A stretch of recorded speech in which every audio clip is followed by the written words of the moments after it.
Thank you very much for that. That's a tall order. It has been a long day, a very nuanced discussion. I'm not 100% sure that we managed to develop a grand strategy towards the two-state solution. But I think that this discussion we have had here is an important input in that very necessary and I think very important work which is subsumed under that title. I will try to be very brief because I will just tell you what 4 or 5 key messages I take away from this conference today. They are possibly not shared by all of you. We are all selective in what we are picking up. And some of the positions that were explained here at the conference cannot be reconciled. So there are some real differences also in views. And I hope to be able to reflect some of them. The first thing I take away is that there is no alternative to a two-state solution. I think that has been amply demonstrated by the 2 alternatives that are theoretically available. The one-state solution and a continuation of conflict management as we have seen for far too many years already. The first option will defy the very idea of a democratic and Jewish state, and I just don't think that there will be a majority either on the Israeli side or on the Palestinian side that would opt for that solution. Prolongation of conflict management, as we have seen for years, will just result in additional violence, humiliation, and suffering on a daily basis. Every experience, all experience shows that the violence, the cycle of violence will recur time and again. There will be periods where it subsides, but then it will pick up again, and that cannot, I think, be a solution to anyone. The second point, there is no other solution than a two-state solution. The second point I want to make is that there is a real issue around incentives, reciprocity, call it what you want. This is, for better or worse, a region of bargaining, of souk bargaining, and of nothing for nothing and something for something. And the problem here is that the cards are not equally shared. The Israelis will need to give some concessions. They're the ones who have the chips on the hand, and they will have to throw some of the chips off the hand. And the question is legitimate. What do we get for it? Now, some of the things that you want are things that the Palestinians, because of the situation they find themselves in, and the state structure, or very weak state structure, rather, that they have built, are really not able to deliver, including stop for incitement, including a total stop for violence, and so on and so forth.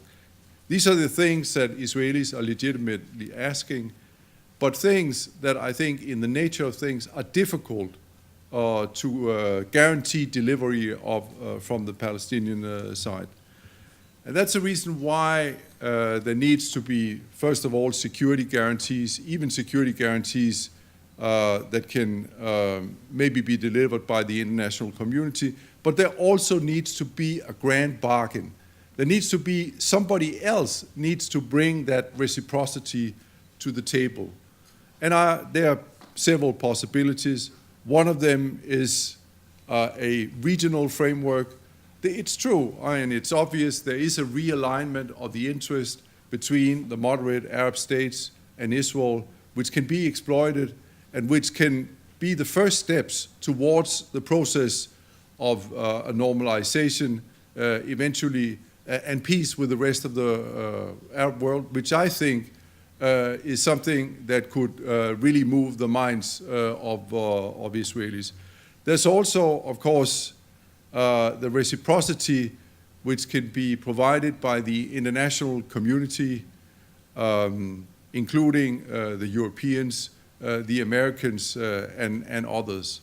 But reciprocity is needed, and I think that further work needs to be done on how to elicit these incentives and how to define them further.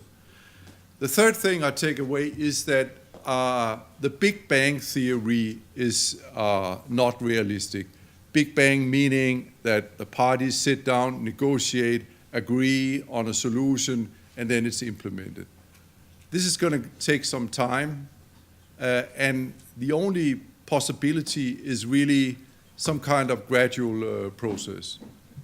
A gradual process with way stations on the way. And there are different ideas. Is it necessary, for example, to start with specifying the end game before you start on the process? Or can the end game be specified during the process? The absolutely essential point is, of course, that it's necessary to achieve a higher level of trust between the parties. And for that reason, the negotiation process will have to be, I think, gradual and will have to consist of certain way stations. In the meantime, there's a lot that can be done on the ground.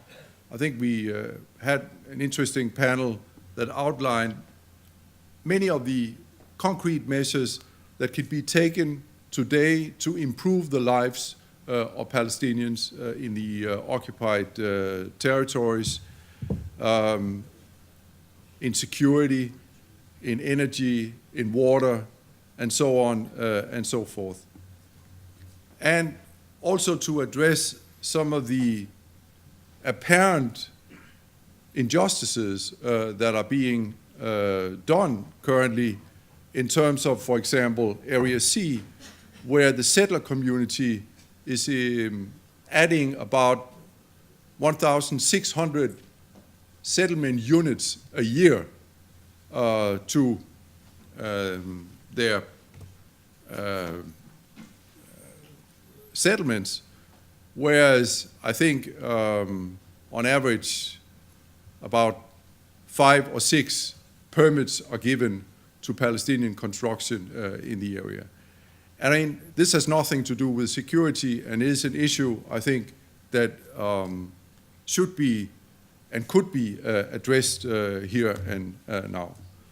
The final point I want to make is about civil society and the role civil society can play. I think it's very clear that civil society plays a key role in showing in concrete terms that cooperation is possible across dividing lines and that reconciliation is a real possibility, and there is a prospect for some kind of a shared society and even to live peacefully next to one another.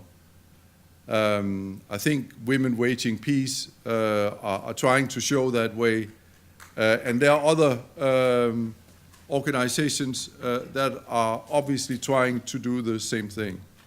But I also think it's clear that peace cannot just come from below. A lot of the fear, a lot of the anxieties will need to be addressed through civil society intervention.